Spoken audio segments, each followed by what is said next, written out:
FM. Bersama mendengarkan Hot FM AM Crew, kita ada fan-fan club artis-artis popular sekarang ini.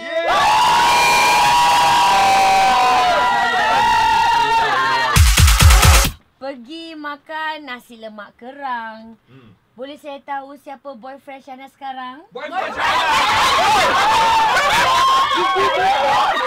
Kita ada kakak, abang dan juga adik. Ya. Apa rasa korang bila Aida dikata gedik? Gedik. Cakap dia okey. Dari Kuantan ke Melaka? Ambil kau. Gedik ke? Selamat Familia.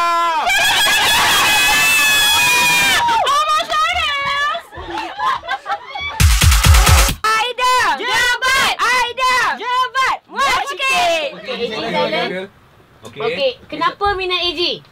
Tak boleh bercakap. Tak boleh cakap. Kau cakap kau tak minat aku.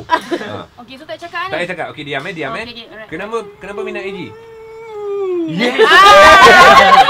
Nama Jim. Kata minat. Syarnas Ahmad. Jangan nak panas-panas sangat. Diam. Apa? Syahna Zero. Ahmad. Syarnas Ahmad. Dia fitness center. Ada Fitness fitness center. center. Ada Okey. fitness center. Sekejap, kita tanya. Kau pernah pergi tak dekat situ? Jauh sangat lah. Betul, nampak perut tahu.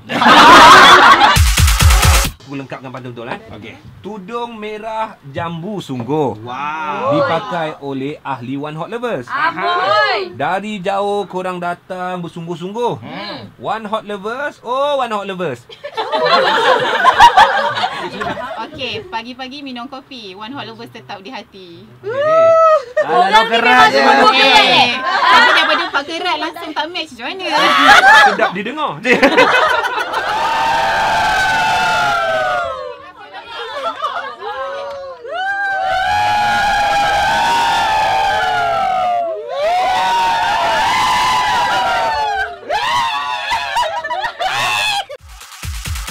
Hot FM.